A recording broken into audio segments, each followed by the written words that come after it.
За сайн байна уу? Сайхан үлжиж гэнэ үү? Манай хүмүүс ичээнд орсон мөн үү? Ичдэг болсон юм шиг үст. Хөл болоод ичээнд ороод гарч ирэхгүй энэ төр. Байгаад сануулын хэлбэр нь хүн бол ичдэг амт юм биш шүү гэж.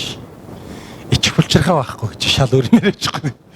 За ямар ч байсан тэгээд эзэн бас биднийг өрөөж өнтөө сайхан өвлийг бас өглөө те. Энээс илүү өнтөө сайхан өвл гэж юу аах вэ? Ч одоо 2 сар болж байхад 18 градус 17 градус сайхан биш үү? Гоё. Тэг бурхнаас бидэнд өгөгддөг юм болгон гайхан байдаг. Амен.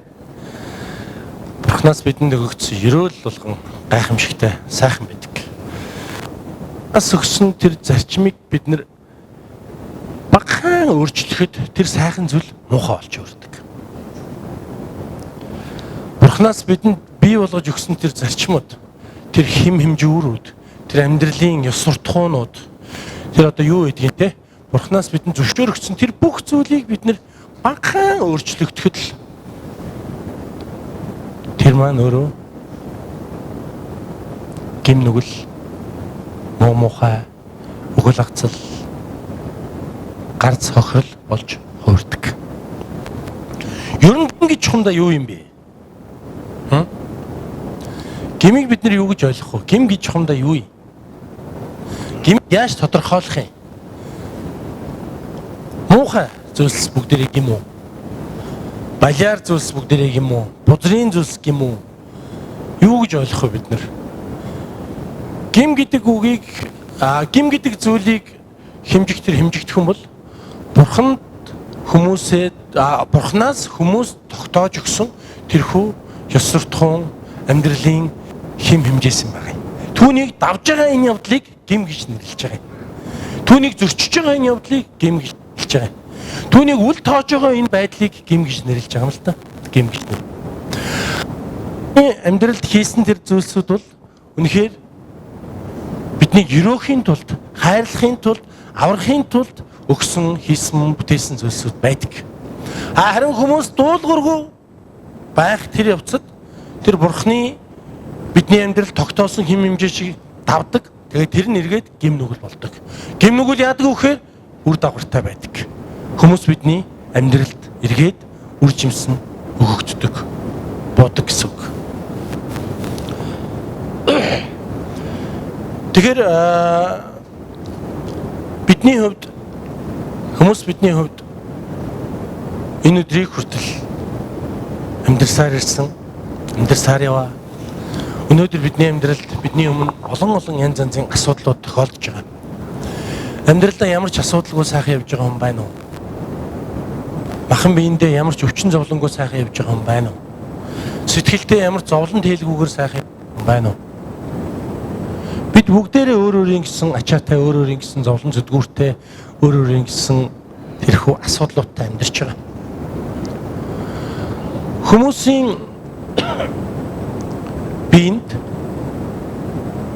хорт хавдар гэдэг тэр өвчин сүүлийн үед маш их бий болж байна. Хортой хавдар нь хоргүй байжгаад хортой болдог юм билий. Хоргүй байжгаад хортой болдог. За хоргүй хавдар яадаг вэ гэхээр нэг жижигхэн эснээс үүсээд тэр нь тэгээд тэр хүн хямарч, сэтгэл нь зовж, одоо яадаг те сэтгэл санааны дарамтан норж хүнд хэцүү болох тэр мөчөд тэр нөгөө хүний биеинд байгаа тэр хавдрын эс нь өөрөө төлжөөд, үржээд тэгээд биелэл болт юм бэл. Тэгээ нөгөө хавдар гэдэг юм чи айгүй айхтар хүнийг нэг зовоохгүй, өвдөхгүй тэгж явж хагаад хортой болчихдог. Тэгээ хортой хавдар нь явсаар хагаад ялангуяа элэг мэлгэнд бол айгүй аюултай. Юу ч мэддэхгүй явсаар хагаад хамгийн сүүлийн шатанда илэрдэг. Тийм аюултай зүйл байд юм байл л дээ. Тэр хүмүүс бидний дотор тэр хавдрын эс гэдэг зүйл бол оршиж идэг юм байна.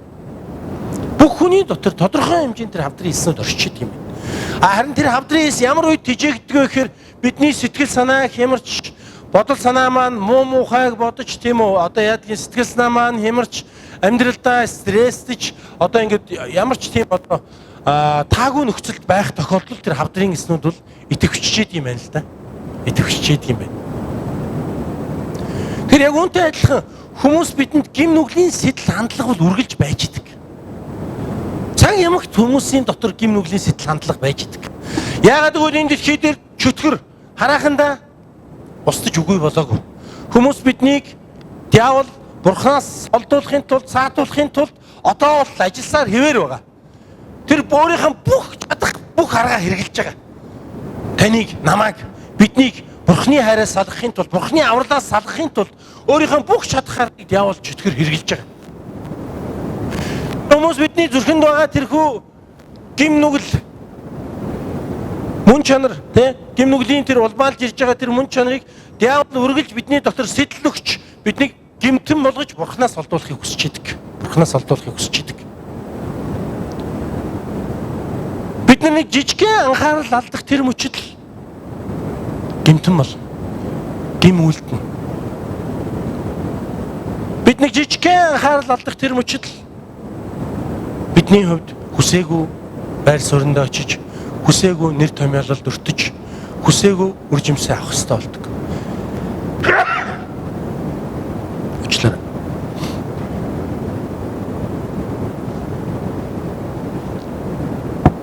Тийм учраас Библи хэлсэн байгаа та нарын өрсөлдөгч болох диавол та нарыг залгихаар архих аслан мэт гитэн яваа шүү болгоомжтой байгаарэ гэж хэлсэн.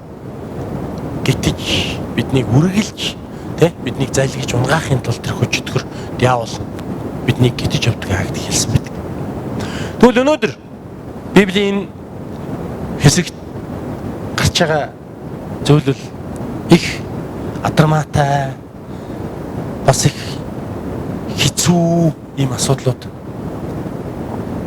гарч ирж байгаа юм. Баярлалаа. Энд чи тэрхүү чөтгөр буюу диаволд сонор сэрэмжийн алдснаас болж байр сул тавьж өгч байгаа нэгэн гэр бүлийн талаар бид нэр суралцсан. Уг нь туул ахлагч өнөөдөр номлох хэрэгтэй байсан. Тэгээ намайг та номлчаач тэгээд ууцсан аахгүй. Би тэг ишлээ хараагүй. За тэгээд ямар ишлээ ингэ тэгсэн чинь ийм ишлээсэн болоо цаадагч нэг хэлсэн юм. Адармаатай ишлэлтэй Библийн хэсэг. Тэг би бурхнаас залбираад та бүгдэд өнөөдөр эзний үгийг дамжуулахаар гарч ирсэн байна. За Лот гэж нөхөр байгаа. Лот юм билээ? Хаанаас гарч ирлээ? Хамгийн анх аль хэсэгт дурдгдсан билээ? Содом Гоморогоос өмнө бүр өмнө. Юу Содом Гомороо дөнгөж урталт нь ингээд нүдчээ харангууд Библиэлд Содом Гоморог гэж байгаа тэлээд байна уу юу? Өөр өмнө штий. Эхлэл намын эдгээр бүлэг дээр гардаг үлээ. Авраамын дуудлагыг санаж гинөө? Авраам дуудагтаа нутгаасаа төрсөн нутаг төрөл адангаа хинтэйгээ орхиод явдаг үлээ. Лоттойгоо орхиод түүний вээлдүү түүний дүү гэж. Тэгээд замдаа яалаа.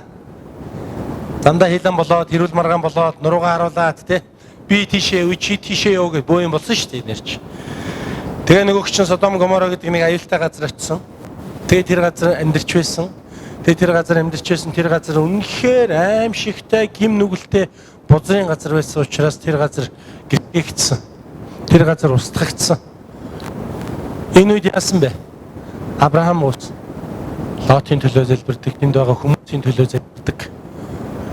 Тэгээ тэр үед бурхан түүний гуйлтыг санаж Содом Гоморо устгах яг тэр мөчид Лот буюу Лотын гэр бүлийнхэн аврагддаг. Харин тэднийг нэгэн болцолтойгоор эргэж харж болохгүйгээр тэд тэр хотоос сухтах хэрэгтэй байсан. Гэтэл нөгөө саваагүй нохоос саран туцаж хагаад гачин болж байгаа энд нэг хүн гардаг давсан баг нь Лот ихнэр эргэж хардаг. Тэгээд тэр баг нь болоод тэгээд Лот маань хоёр охинтойгоо тэр газраас амьд үлдсэн. За тэгээд Лот юу гэсэн бэ гэхээр тэнд байгаа нэг жижигхэн хотод очисон байгаад байгаа юм. Тэр хотын нэр болохоор Зоар гэж байгаа юм. Тэр Зоар хотод Лот өөртөө охинтойгоо байж байгаад мэдгүй одоо юунаас айсан байгаа. Тухайн үед ер нь өмнө болсон явдлаасаа гашигсан уу тэр Содом Гоморын ойролцоо сууж байгаа Лот бол аюултай аимшигтай нөлөөнд автаад баларч байгаа шүү дээ. Тэр Содом Гоморынхан бол ижил хөөсдөнгүүд байсан, аюултай хүмүүс байсан гэдгийг бид өмнөх хэсгтэрээс харж чадна. Тэгээд тэр Зорт амьдарч байгаа ерөөсөө Лот магадгүй юу гэж утсан бол энэ хүмүүстэй амьдрах чинь лайтай юм байна. Боли. Ерөөс ганцаараа амьдрэх. Хоёр охиноо дагуулад айсан гэж Библиэр бичсэн байгаа юм л та. Тэгээд хоёр охиноо дагуулад цаашаа эзгүй хэр гарч уулан амьдэрсэн, агууд амьдэрсэн. Агууд амьдэрсэн. За энэ агууд амьдэрч байхад нь тэдний хоёр охин нэг зүйл санаа зовж эхэлсэн. Юунд санаа зовсон бэ гэхээр үр удам өөрсдийнхөө үр хүүхэд үр удам байхгүй боллоо одоо. Бид хоёртой хамт унтаад, бид хоёртой хамт гэрлээд бид хоёрыг хүүхэдтэй болгоцгаа. Тэгээд тэр хоёрт чөтгөрийн бодол орж ирсэн. Станы бодол. Тэр бодол юу вэ гэхээр тэр хоёрын эргэн тойронд байгаа цорын ганц эр хүн түүний аав нь байсан. Тийм болохоор аавтайгаа дэр нийлүүлээ. Тэгээд өр хүүхэдтэй болё гэдэг чөтгөрийн бодлыг тэр өгөөж оруулж ирсэн. Тэгээ яасан бэ гэхээр том охин нь аавда дарс суулгаад түүнтэй унтсан багт. 32 дугаар ишлээс харах юм бол тиймээс аавда дарс суулгаад түүнтэй унтаж улмаар эцгийнхээ уруудмыг залгамжлал үлдээцгээе гэв. Тэр шөндөө тэд эцэгтэй дарс суулгаж том охин аав дээр оржээ. Харин аав нь охиныхоо хизээ хөвтөж хизээ болсныг мэдсэнгүй гэж.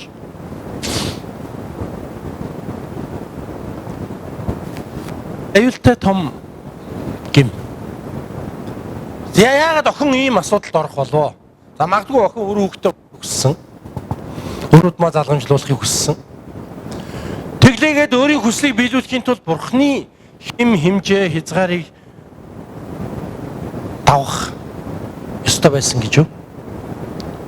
Өнөөдөр бид нар өөрсдийнхөө амьдралыг бодоод үзвэл заримдаа өөртөө ашигтай зүйлийг хийхийн тулд Бурхны тэр бидэнд тогтоож гисэн хэм хэмжээ ёс суртахууныг олондоо гიშгдэг.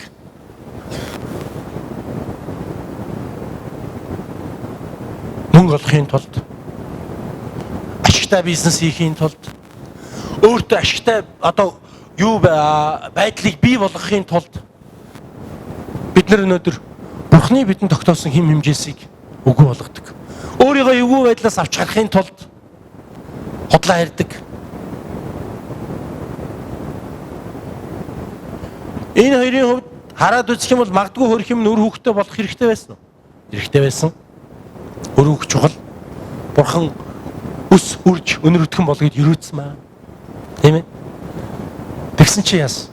Тэр өөрсөндөө өөрсөндөө нэг арга хэмжээ аваад аавда арх болгоод тэгээ аавтайгаа унтсан багтах.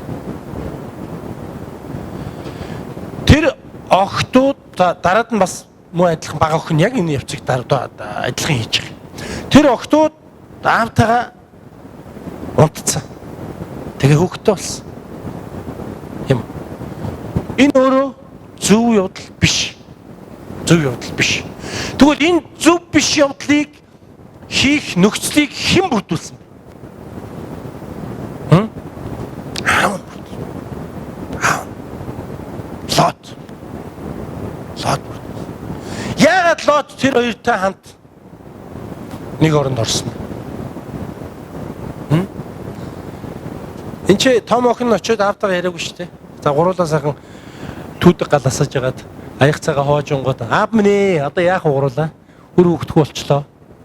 Яах вэ? Нэг та нэг юм бодно байгаа. Аавтайгаа тийм ярьсан. Тийм яриаггүй. Энд нэг юм хэрэгэлсэн. Юу вэ? Тарс. Арх аавдаа өгсөн. Арх аавдаа өгөөд аавыгаа тас компани захирал болгосон.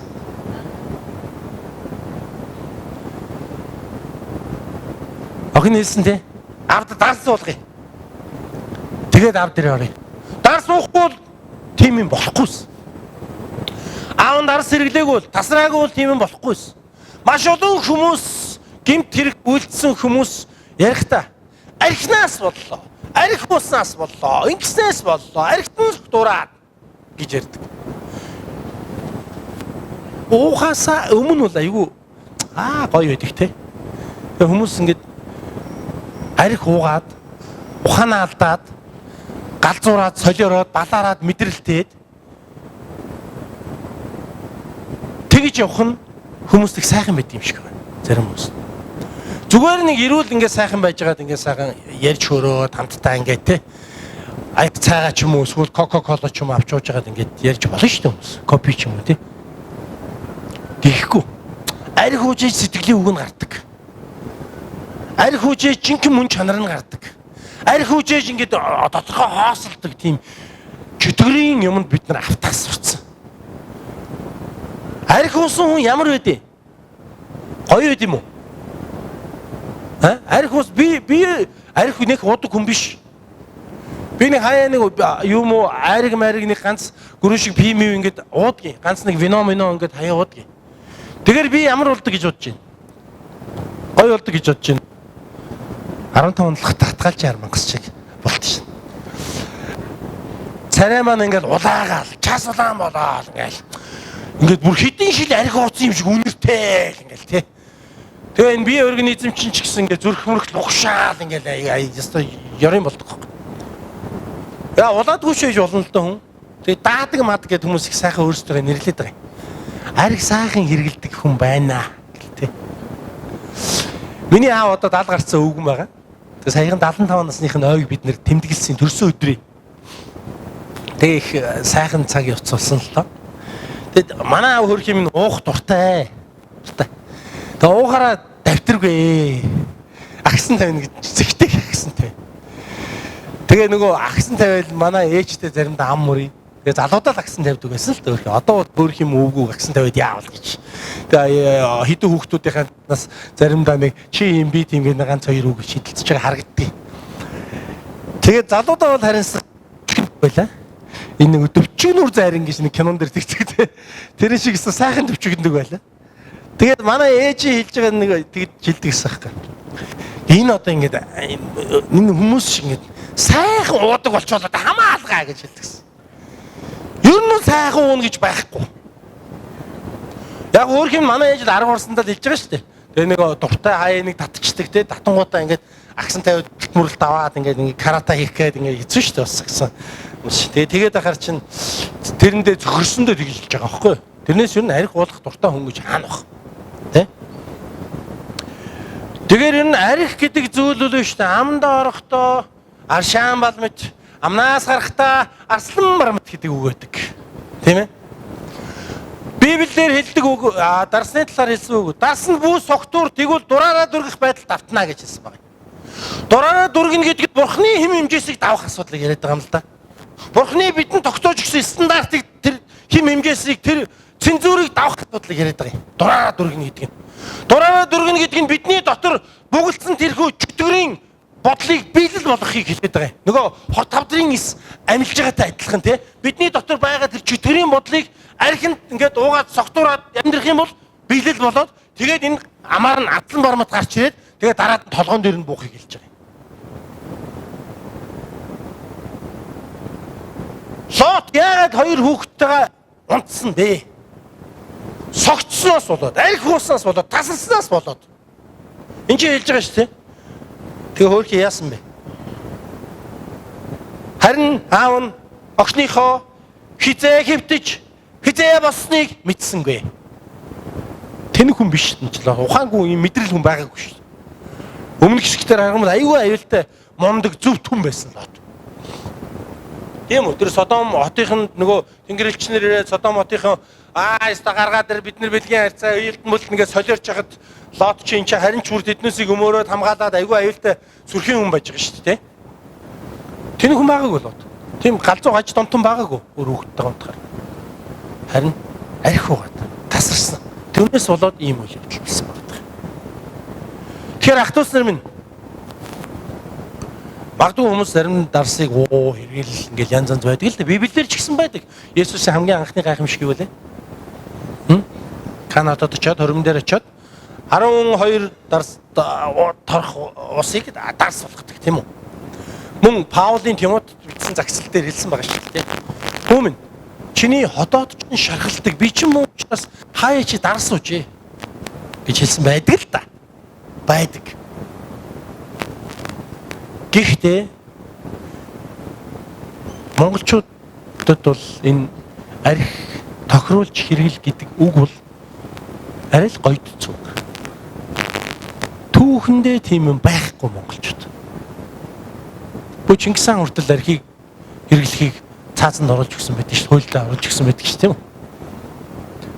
Агсан тавиал нэг кинон дээр гардаг өстэй нөгөө дүүн хасар арх уучаад басар зан гаргаал те. Энд чи гэл гисэн чинь энэ арх хэрэглэхийг энэ хуульчилж өгөх болохгүй юм биш үү нөхдөд чинь. Тэгэхээр ах トゥ сар минь бид нар Монгол хүмүүс ялангуяа арх гэдэг зүйлийг ер нь энэс хол явсан дээр зүгээр л хол амьдр. Нэг тааруулж хэрэглэн соёлтой хэрэглээ бити донгосцоо. Тийм юм байхгүй. Арх нэг өрөнг уусан бол тэгээд нэг хэсэг уу. Нэг хэсэг уусан бол тэгээд нэг мөсөн уу. Тэр арх гэдэг зүйлээс бид нэр сайн сайхан зүйл ерөөсөө байхгүй. Ерөөсөө олж авахгүй. Ерөөсөө тэр арх гэдэг зүйл бидний амьдралд сайн сайхан үр жимс авчрах. Арх уула. Маргааш нь юу хүлээж идэгий?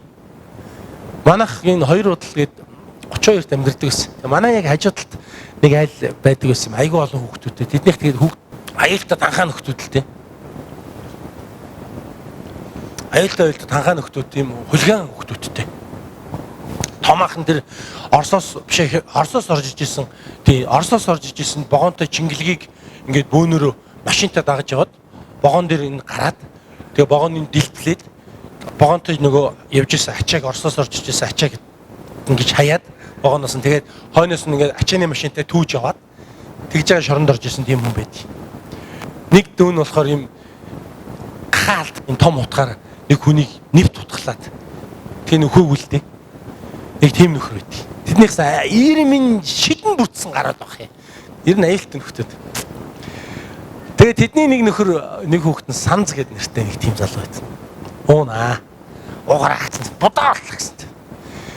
Хүүс гэрона шатаа нарин гэлс бензин асах өвчин ч амар. Тэгээд нэг удаа би ингээд гэрт нь орсон чи Санз урд үзэн гэрээ бодоо болгоцсон. Балгас болгоцсон хамаг юм ингээд сүйтгэцсэн байжсэн. Тэгээ би нөгөө дүүтэй найз дүүтэй гэрт нь ороод юм янзлаад ижсэн нөгөө Санз гэдэг нөхөр сэрж гинэ. Сэрэл ингээд босоол ингээд гэрээ тойруулж ирсэн. Бэ манай гэр чинь балгас болцсон биш гэж болсон. Өөрөө балгас болчихсон. Тэгэхээр арх уугтаа аюу сайхан байдаг те. Уусны маргааш нь юу хүлээж идэг юм биднээс. За магадгүй нэг агсан тавьдгүй нэг одоо нөгөө хилдгээр хүмүүсийн айтайхан гоё уудаг хүмүүс байжээ. За гоё уугаад гоё унтчихжээ. Тэ? Тэгээ маргааш нь мосоод ирсэн чинь тэр хүнийг юу хэлээх вэ? Адаглал шарталт. Тэ? Адаглал эдийн засгийн хохирол бага мөнгөөр арх аваад утсан солирцсон тий. Тэгээ зарим нэг хүмүүс ч ийм байдаг ш нөгөө арх уухаараа сайхан зан хөдөлчдөг. Хүнд юм авдаг хүмүүс байдаг тий. Миний хонашраа мөнгө өгөөд чи тэрийг ав чи энийг ав гэл тий. Маргааш нь Twitch орт би юу хийчихвэ гэх амаар тий. Ямар ч байсан тэр сайхан зан хөдөлтөгч бай, муухай зан хөдөлтөгч бай. Ямар ч тохиолдолд сархад савнасаа бусдыг гэдэг үгийг бити мартаарэ гэж би тавд хэлхийг хүсэж байна. Энэ Библиэлд бол үнэндээ маш тодорхой жишээг харуулсан. Лотын хоёр охин аавдаа арх өгөө тэгээ аавтайгаа унтсан. Мал адгуус үртэл хүүхдээ үр төлөө гიშгдэггүй шүү дээ. Тэгтэл энэ дэлхийн ертөнцийн хамгийн ёсортхууны дээд болсон тэр хүн өөрийнхөө хүүхдийг гიშгэнэ.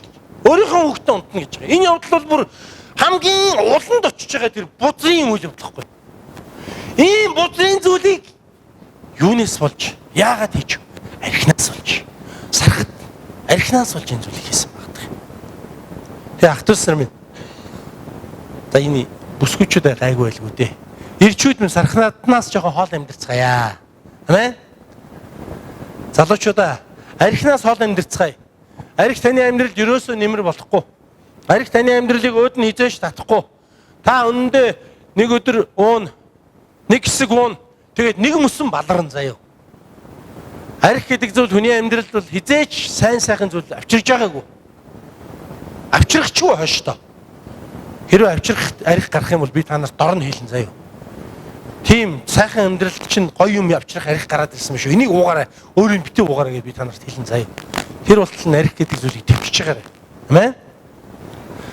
За. Ингээд Лот архицснаас болоод тэдний гэрүүлийн дунд аимшигтай бузрын ёс суртахуунгүй үйл явдал болсон. Тэр юу гэхээр эцэг охин хоёр нэг оронд ороод тэгээд түүнээсээ үр жимс одоо үр хүүхд төрсөн байгаа. Үр хүүхд төрсөн. Ингээд цаашаа харах юм бол бага охин бас аавтайгаа унтсан. Мөн ялгаагүй арх ус. Мөн ялгаагүй арх ус. За ингээд Моаб буюу Бин Ами буюу Амон гэдэг ийм үндэстэнүүд төрсэн байгаа. За ингээд том охиноос нь төрсөн түүнийг Моаб гэж нэрлэсэн. Бага охиноос нь төрсөн түүнийг Бин Ами буюу Амон гэж нэрлэсэн. Амончууд гэж нэрлэсэн байна. Тэгэхээр энэ чинээс бид нэг зүйлийг харж чадж байгаа юм. Ер нь Лот өөрөө бас тодорхой хэмжээнд одоо итгэмжтэй, ёс суртахуунтай тийм хүн байсныг бид нар харж чадж байгаа юм. Гэтэл түүний хоёр охин бол үнэндээ ёс суртахуунгүй зан характер одоо гаргасан. Тэр хоёр охин бол өөрсөнд нь сайн сайхан зүйлийг хийхийн тулд тэрхүү хүний эрхэмлэх ёстой, хүний дээдлэх ёстой ёс зүйн хэм хэмжээсийг давсан. Эвдсэн. Тэрийг болондаа гიშгсэн. Тэгээ хэдийгээр өнөөдөр бид өөрснөө итгэл бишрэл маань зөв зүйтэй сайн сайхан амьдралаач гэсэн бидний итгэл бишрлэр дамжуулж бидний одоо яадгийн те зүрхэнд байгаа тэр итгэл бишрлэр дамжуулж бидний үр хүүхд аврагдах боломжгүй шүү гэдгийг бид нар ойлгох ёстой. Ойлгох ёстой. Тийм учраас нөлөөлөх ёстой бид нар. Үр хүүхдэд нөлөөлөх ёстой. Ах トゥ өнөртөө нөлөөлөх ёстой. Тэхийн тулд Есүс бидний гэрэл гэж нэрлсэн байгаа шүү дээ. Гэрэл гэж тийм үү? Гэрэлтэх ёстой бид нар. Харанхуйд амьдарч байгаа хүмүүсийг гэрэлтэх ёстой. Тэгснээрээ тэднийг бид нар эзнийг мэдэж, таньж, түүнийг хүлээн авах боломжийг олгоно гэсэн үг. За тэгээд тэдний хүүхдүүдийг Моабчууд болон Амончууд гэж нэрлсэн. Ер нь Библиэс бид нар ингээд хойш нь харах юм бол ер нь энэ Амончууд болон Моабчууд хоёрын түүх хизээч сайн байгаагүй. Сайн байсан түүх байхгүй. Бид ингээ хойш нь хараарай. Хойш нь харах юм бол ер нь л хийж байгаа үйл явдлууд нэг л бүтлгүй, хөгийн, бузрын тийм үйл явдлуудыг хийсэн байдаг. Бүгдээрээ нэг Дэд хууль номны 23 дугаар бүлгийг харъя та. За би уншаад ий. Дэд хууль номны 23-ын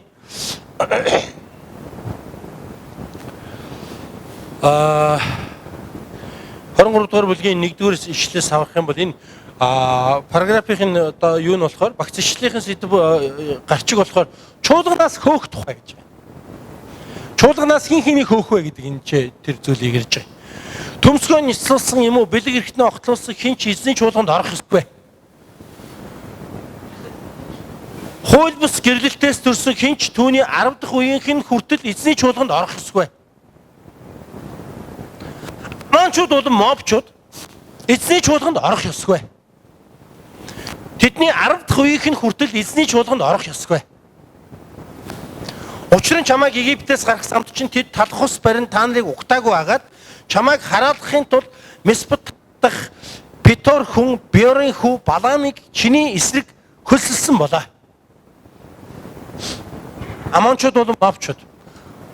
Өөрөөр хэлэх юм бол Лотын том охиноос Лот том охинтойгоо унтаад гарсан хүүхэд мөн Лот бага охинтойгоо унтаад гарсан хүүхэд тэдний үр удам хоёрыг энэ нэрлэж байгаа.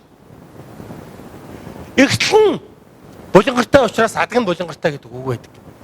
Тэд бурхны хүслээр бий болоогүй. Магадгүй тэднээс бурхны хүсэл ёс суртахуун тэрхүү бурхны хэмжээс хэм хэмжээрийг олдондаа гэж өөрсдийг шунал хүслийг нэгдүгээр тавьж ийм зүйлийг хийсэн учраас тэд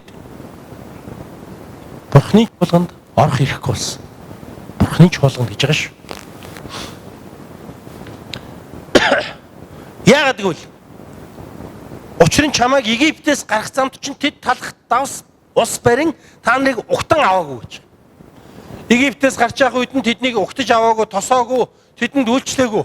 Израилийн ард түмэнд. Мөн цааш нь харах юм бол чамайг хараалахын тулд Месопотам дахь Петр хүн Беорын хүү Баламыг чиний эсрэг хөлсөлсөн. Бурхны хүмүүсийг хараалахын тулд тэр Баламыг хөлсөлсөн. Олон бузар зүйлсүүд гарч. Тийм учраас энэ хийсэн үйлс нь ер нь тийм бузар үйлсүүдийг хийсэн байгаа тийм үү? Ийм учраас тэд Бурхны чуулганд орох эрхгүй маа гэдгийг Библийн текст хэлсэн. Ах төсөр минь. Хүмүүс бидний эрхэмлэн нандинж явах ёстой тэр зүйл бол Бурханаас бидэнд тогтоож өгсөн ёс суртахууны хэм хэмжээс юм шүү гэдгийг би та бүхэнд хэлхийг хүсэж байна. Таны бодол чинь зөв мэт санагдаад, таны нүд чинь зөв мэт харагдаад, таны сэтгэл чинь зөв мэт шунаад байсан ч гэсэн Бурхны хэм хэмжээсийг хизээч бид нар давж болохгүй. Бурхны хэм хэмжээсийг хизээч давж болохгүй. Бид нэр энэ байдлыг харъя л да. Яг өнөөдрийн саяны нөхцөл байдлыг харъя л да. Моабын Лотын хоёр охины хувьд үнэхээр хүнд байдалд орсон байна уу гэвэл тийм байгаа шүү дээ. Үр хөвгдөх болцсон, эрен төхөргүй болцсон, тийм ээ. Тэгвэл өмнөх хэсгээр бид нар энэ ч бас нэг тийм хүнд байдалд ороод эзний өрөөлөөр өрөөгдөж байгаа түүхийг бид нар харж чадсан шүү дээ. Тэр түүхий юу лээ? Авраам, Сара хоёрын түүх, тийм үү? 100 нас, 90 нас өртсөн хүмүүс хүүхдтэй болох ямар ч боломжгүй. Тэ? Тийм байсан. Тэгээд тэдний яла Авраам за одоо өнгөрлөө хөрөх юм нэг хагар гэдэг нэг хүнтэй унтаад өөрсдийнхөө замаар өөрсдийнхөө бодлоор нэг хүүхдтэй болоод тэгээ ишмэл төрдөг. Гэтэл тэр Бурхны хүсэл байгаагүй. Бурхан яг тэдний гэрүүлээс авсан аваал нөхөр хоёрын дундаас хүүхдтэй болохыг хүсэж байсан. Тэгээд тэр хоёрыг Бурхан хүүхдтэй болгодог. Өрөөдөг. Тэгэхээр бид нар өөртөө тааламжтай зүйлийг хийхийн тулд Бурханаас бидэнд тогтоож өгсөн хэм хэмжээсийг давна гэдэг бол гим нүгэл юм аа гэдгийг би дахин хэлхийг хүсэж байна. Тэгэхээр энэ чи Лот гим нүгэл үйлдсэн, түүний октод ч гим нүгэл үйлдсэн. Тийм учраас тэр үр жимс нь Бурханы чуулганд орохгүй байх хүртлээр харагдсан. Өөр хүүхдүүд нь.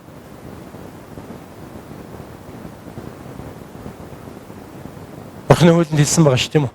Намайг хайрлагчдыг би хэдэн үе үлээ? 1000 үеийн турш өрөөх болно гэж хэлсэн тийм үү? Өнөөдөр бид Бурханыг хайрлаж, Бурханд итгэж, Бурханаас бидэнд тогтоож өгсөн тэр ёс суртахууныг эрхэмлэн амьдрна гэдэг бол амьдралын ерөөлийн их үндэс юм байгаа маах төсөр минь. Амен.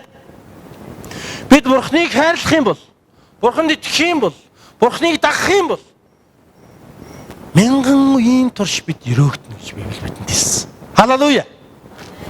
Бурхан тийм гайхамшигтай өгөөмөр Бурхан. Бурхан тийм гайхамшигтай нэгүүлсэнгүй Бурхан. Бити сандар, бити яар, бити Бурханы өмнөр орох гэж төвчгөнцгөө. Бид нар заримдаа үнэхээр Бурханы өмнөр орох гээд ингэж төвчгөнцгөө гэдэг. Яах вэ? Их үү? Цаг нь болох юм бол тэртээ тэрнгүү үр жимс нь ургана. Амен. Одоо нэг цуглаанд байдаг хүмүүсийн эмэгтэйчүүдийн ч ер нь цуглаанд ч гэлтгүү дээ. Эмэгтэйчүүдийн нэг хийдэг юм байдаг. Тэр үехэд Бурханы өмнөр орж хүнд эхнэр юм нөхөр олж ирэх дуртай. Тэр хоёрыг танилцуулчихвал яах вэ? Ял асуугаал те. Миний хэлдэг зүйл наа Бурхан битээ ороод ээ гэж. Цаг нь болох юм бол гэрлэн. Манай шижир ахлагчийн олон хүмүүс санаан завсан да. Гэрлүүлэх гээл тэр нь тайж танилцуулъя, энэ тайж танилцуулъя гээл те. Тэгсэн яасан? Нэг л мэдсэн чинь нэргүү гэдэг Синдрел гараад ирсэн. Тэгээд сайхан гэрүүл болоод одоо сайхан амьдарч байна. Одоо манаас янжмаа байна. Арайтлаа гэл те. Тэрнтэй танилцуулъя, энэтэй танилцуулъя гэл их төвчгөнцгөөс. Тэгсэн яасан? Гард гэдэг хан гард гараад ирсэн. Одоо тэгээ сайхан үржээд өсөд амьдарч байна. Үнэндээ бид нар заримдаа Бурханы өмнөр орох их маягилцаадаг. Бурханы өмнөр орох хэрэггүй. Залбир. Итгэмжтэй бай. Эзнээс бидэнд өгж байгаа тэр ёс суртахууны хэм хэмжээний дотор амьдр. Тэгж байгаа зохиолд Бурхан өөрөө ерөөлөө бидэнд өгнө. Хизээч Бурханы өмнөр бид нар орох шаардлагагүй. Тэгэхээр ах トゥ усар минь дахин би танд хэлхийг хүсэж байна. Сархад самнаасаа бусдыг шүү. Лот арх усан учраас, ухаанаа алдсан учраас тэр өөрийнхөө үр удамтай ундаж, түүнээс болж аюулшигтай зүйл бий болсон. Хөр хэмт ингээ харах юм тэр Амончууд болон мовчуудын ер нь буруу гэж байхгүй шүү дээ чаавс. Тэд нар ер нь яасан юм? Ягж хүчтэй ер нь. Хүүхдүүд нь бол ягж хүчтэй. Тэ? Амончууд бол мовчууд яасан. Ээжээ өөтэ унтчаа. Тэгээ би төрчөө гэж хэлэх үстэй чи. Тийм байхгүй шүү дээ.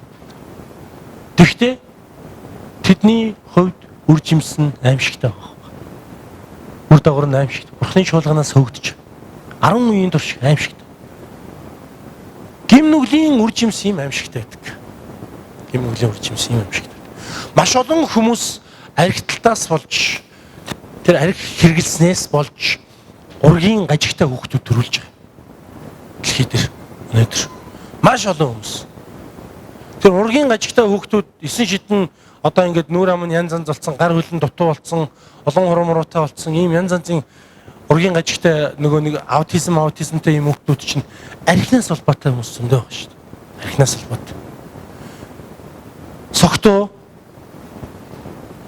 яг лоттой адилхан согтуу байсан. Тэгээд хүүхд бүтээсэн. Тэгээ нөгөө хүүхд нь асуудалтай хүүхд төрдөг. Тэр хүүхдийн буруу байхгүй ш чавс. Буруу гим нүгэл хийсэн учраас түүний үр дагавар тийм аимшигтай болж байгаа.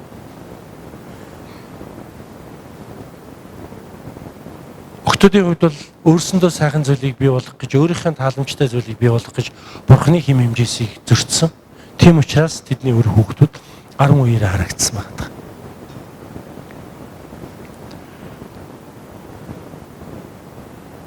Ахтус архитект ухаарл гэдэг зүйлээс бүгдээр хол амьдарцгаая. Байна. Бурхан энэ зүйлийг биднээс хүсдэг юм аа. Бурхан энэ зүйлийг хүсдэггүй. Библи Бурхан Адамд хэдэн яваг авчирч гисэн. Нэг л яваг. Ева, Мева, Сева, Лева тийм байхгүй. Ганцхан Ева л эс. Тийм үү? Тэгвэл Еваг яасан? Адам, Мадам, Бодом тийм юус аваачих. Ганцхан Адамд л аваачих гэсэн. Тэгээд тэр хоёрыг нэгтгэхэд, нийлүүлээд нэгэн бие буюу нэгэн гэр бүл болгосон. Амен. Энэ бол Бурхны бидэнд тогтоож өгсөн амьдралын лиж бостой үнэт зүйл. Өнөөдөр тэгвэл энэ дэлхийн ертөнцийн маш олон хүмүүс энэ бэлгийн харилцаа гэдэг Бурхнаас хүмүүс бидэнд тогтоож өгсөн хайрын илэрхийлэл болсон. Үнцэнтэй, гайхамшигтай эрхэм зүйлийг аратан адгууснаас 7 дор хэрэгжилж байна. Аратан адгууснаас 7 энийг өөрсдөө амьдралд авч. Өөрөөр хэлбэл завхаар чинь гэсэн. Завхаар чинь гэсэн. Эхнэр нөхөр хоёр нэг нэгнтэйгээл хайрлаж, дурлаж нэг нэгнтэй л өөрсдөө зориулах ёстой байдал. Хэсэг хүмүүстэй авчиад өөрсдөө зориулж ийцсэн. Хүмүүстэй авчиад зориод явцсан. Ийм бодлоноор үнэхээр харамсмаар. Адгуус хүртэл заримдаа хүнээс яг энэ тал дээр илүү байдаг. Тагтаа гэж амьтан байдаг тийм ээ. Тагтаа гэж амьтдыг ижилсдэг байхгүй. Ижилсэн. Өөрөөр хэлбэл гэрлэн гэсэн үг. Одоо ингэж ижил биш байгаа хоёр тагтаа хизээж хоорондоо ижилсээгүй хоёр тагтаа хизээж хоорондоо хэлтдэггүй. Тэр хоёр тагтаа ижилсээд нэгэн гэр бүл болоод тэгээд хэлтдэг. Ижилсэн нэгэн гэр бүл болцсон тагтаа хизээж өөр тагтаатай хэлтдэггүй. Пайл авахгүй гэсэн. Одоо тагтааны хэлээр пайл гэдэг юм. Бэлгийн харилцааг пайл гэж ярьдаг юм. Би өөрөө тагтаад ичээд өссөн болох юм гэж. Тэгдэггүй. Сонирхолтой байгааз. Гоё байгааз. Ижилсэн бол хизээч илүү 7 юм харж ийш тийш сэтгэнэхгүй самбанахгүй гэсэн үг. Тэгэл тууштай. Туштай. Тухайн шүү байна. Тэ? Гэт би та нарыг тухайн шүү шиг амьдрэх гэж ядч хэлэхгүй. Үхсний араас үх мөх гэдэг нэг амар юм ярихгүй. Үнэн чудрах тэ. Нөгөө хиний дуун дээр байгаа шүү дээ. Очлооны дуун дээр. Ижил нөхсөн чи араас нь унааж өгчээ гэдэг нэг дуу өгдөг шүү дээ. Ижлийнхээ араас доош унаад өгчдөг тийм дуу. Хон шууны талаар нэг тийм дуу өгдөг тийм. Бүгдээрээ гэр бүлдээ үнэн чамдэрцгаая. Амен. Гэр бүлдээ эхнэр нөхөртөө бүгдээрээ үнэн чамдэрцгаая. Бэлгийн харилцаа гэдэг зүйлийг эрхэмлэж амьдарцгаая бүгдээрээ. Энэ бол хүмүүсээс бидэнд өгсөн маш гайхамшигтай бэлэг. Бурханаас хүмүүс бидэнд өгсөн. Бурханаас хүмүүс бидэнд өгсөн маш гайхамшигтай бэлэг. Эрхэм зүйл. Эрхэм зүйлийг бид нэр эрхэмл байлга. За магадгүй бид нар нэг хормын ч юм уу сүйн бэлцэг танарт байгаа бах тий бөгж. Одоо энэ манай эхнэр бит хоёр 10 жилээрээ хормынхаа 10 жилээр авсан бөгж байгаа. Энэ бөгжийг би энэчнээ зөөхгүй нэг шавартаа хутгаад ингээд тайчих юм бол энэ ямар ч үн цэнэгүй зүйл болно. Тийм биз? Ямар ч үн цэнэгүй зүйл болно. Би энийг хуруундаа зүүдэг нь энэ миний эхнэрийн одоо надад өгсөн хайрын бэлэг, миний эхнэрийн надад үнэлэгдэх үнэлэмж, миний гаранд зөөгдөөд гялтганаад гялцаад байж байгаа нь миний эхнэр миний зүрхэнд гялтганаад гялцаад байж байгаагийн илэрхийлэл юм а гэж ойлгож бодож зүүдэг. Энэ бэлцгийг. Тийм учраас энэ бэлцэг надад үн цэнтэй байгаа даа. Үн цэнтэй. Энэ бэлцгийг аваад зүгээр нэг шургуулган шидчих юм бол ямар ч үн цэнэгүй. Тийм үү? Тэгэхээр энэ бэлгийн харилцаа гэдэг зүйлийг бид яг үнтэй адилхан ойлгох ёстой. Энэ бол бид эхнэр нөхөр хоёрын бурхнаас бидэнд өгсөн маш гайхамшигтай үн цэнтэй бэлэг, эрхэм нандин зүйл. Тийм учраас завхаарл, бусрамг явдал, ёс бус бэлгийн харилцаа, гэр бүлээс гадуурх, садарлал энэ бүх зүйлээс бид нэр хол амьдрах хэрэгтэй. Хол амьдрах хэрэгтэй. Би залуучуудтай ярьдгийн. Нэг 9 шидийн зарим нэг хүмүүс ингээд сэтгнээ самбагнаад алчганаад октод хүүхэд байдэн шүү дээ. Октодод ч яриа хатууд тийм би тийм ярьдаг. Залуучууд бол хэлдэг. Хөөе чи нохоо юм уу гэж. Орон орцсон нохоо шиг чи явах юм. Хутанчаар. Орон орцсон ингээд нохоонууд чи нэг орон орцсон нохооны араас ингээд нэг хэсэг орон орцсон нохоонууд ингээд хуйлраад явж идэг те. Чи яг нохоо шиг харагдан чи бол наатах. Чи хүн шүү дээ чи болооч чи. Гэт хэлдэг. Загнадаг би. Бурхан бидний хүн болгож бүтээсэн учраас хүн шиг л амьдрах хэрэгтэй бид нар. Амен. Ариг тарсан тухайн алдах гэсэн. Хүн яадаг гэхээр завхааралд өөрийгөө мэдүүлэх ёсгүй. Бурханаас бидэнд тогтоож өгсөн тэрхүү хим хэмжээний дотор хүн амьдрах ёстой байдаг. Тэр цаг мөчид та өрөөгднө гэсэн үг. Тэр цаг мөчид та ивэгднэ гэсэн үг. Тэр цаг мөчид та Бурханы хүсдэг хүн болж чадна гэсэн үг. Амен. Ингээд ах トゥ уснаар минь. Таны амьдралд сархат, сатаны хорлол бүү байгаасаа гэж би эзэн Есүсийн нэрээр өрөөж байна. Амен. Таны амьдрал үнэхээр эзнийг хүссэн тэр гайхамшигтай гэрлэлтийн амьдрал, гайхамшигтай ерөөлтөй гэрлэлтийн амьдрал байх болтугай гэж би эзнээс нэрээр та бүгдийг өрөөж байна. Амен. Хамтдаа Бурханд магтаал үндэтгэл өргөцгөөе.